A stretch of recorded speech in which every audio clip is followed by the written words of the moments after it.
الخير عليكم ان شاء الله قاعد تكونوا بخير على خير بصحة جيدة. جبت لكم الوصفة تاع اليوم، وصفة الدوارة درتها بالبطاطا والحمص. يعني هذه الوصفة نحتاجوها بزاف، سورتو رانا في فصل الشتاء وحاجة حامية يعني تاكلوها وتدفيكم. اروحوا نشوفوا كيفاش خدمنا هذا الدوارة. اول حاجة انا عندي الدوارة شريتها كيما هكا مقطعة، راكم عارفين هنايا كي تتباع ما تتباعش نقية 100%، يعني لازم دائما نعاودو من موراهم راكم عارفين. هذه هي هنايا تقريبا كانت عندي كيلو ورطل تاع الدواره. هنايا جبتها، هنايا غسلتها مليح مليح، هنايا كانت مسخه، نعاود نغسلها مليح مليح بالماء والماء والملح، ودرت لها شويه تاع الخل. يعني نقيتها، هيا شوفوا هنا بعد ما نقيتها شوفوا هنا اشتقلعت منها كاع هذو الصوالح، كاع هذوك الاحشاء تاعها اللي ما ناكلوهمش. ونروحو نديرو هنايا في لاكوكوط، ندير فيها شويه تاع الماء في الكيكوطه ونزيد معاها شويه تاع الملح. تقدروا ديروا الرند، تقدروا ديروا الثوم والحرور، انا درتها غير بالماء وشويه تاع الملح، وما تكثروش الماء لان هي تطلق الماء. ونبلوا عليها تقريبا واحد نص ساعه حتى ساعه قلبوا حتى تطيب تخي بيان، يعني تطيب تولي زبده. من جهه وحده اخرى فهنايا في لاكوكوط ندير شويه تاع الزيت ونزيد معاها تقريبا واحد الحبه كبيره تاع البصل قطعتها مربعات، وتقريبا واحد 3 فصوص تاع الثوم عندي شويه كبار انا رابيتهم. هنايا البصل والثوم ديروا على حساب الكميه تاع الدواره اللي عندكم. انا نقليهم مليح مليح حتى هذاك البصل مع الثوم يذبالوا.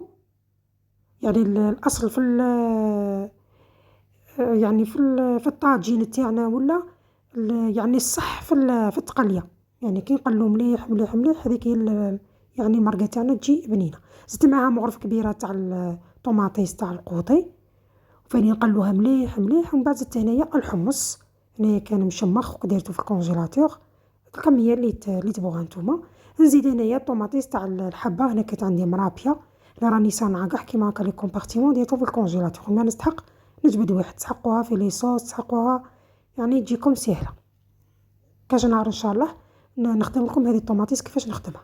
زدت معاها زوج تاع رند، زوج ورق تاع رند. ومن بعد نجيب البطاطا، هنا البطاطا على حساب افراد العائله، احنا نبغوها كيما هكا ملينا منها كل قيس، يعني كل مره مقليه بغينا نبدلو شويه.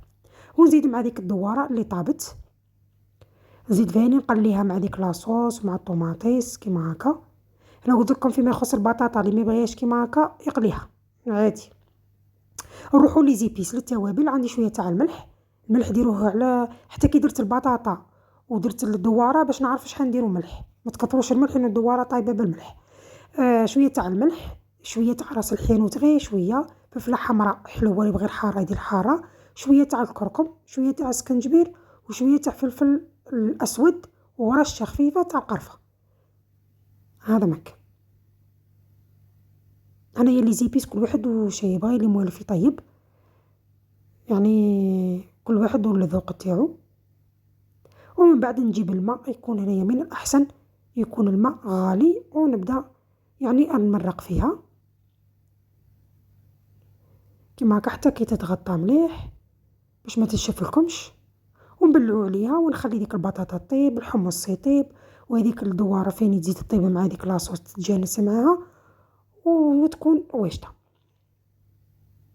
هنا بعد ما طابت شوفوا هنا البطاطا طابت زبده، الدواره فيني كذلك.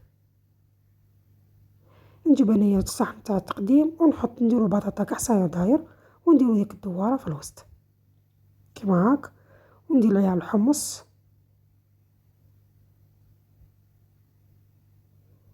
نزيد مع هذيك لاصوص. شوفوا لاصوص تجي عاقده، وانا اللي بغى يزيد يعقدها اكثر يزيد يخليها تعقد. ونزيد هنايا شويه تاع المعدنوس كان عندي في الكونجيلاتور، ولا تقدروا ديروا قزبر ومعدنوس تجي فيني هايله. هذه هي الشكل تاعها كما راكم تشوفوا، تجي تشهي يعني موسم تاع برد، ومنها كما نقولوا تدبيره كيما راكم تشوفوا. شوفوا هنا راهي طايبه زبده، درت لها هنايا برج تاع الليم، تقدروا تعصروا فوقها الليم. شوفوا ديك لاصوص تجي حمراء شابه.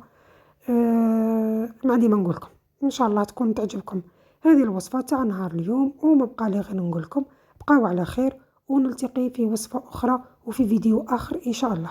دمتم في رعايه الله وحفظه. سلام.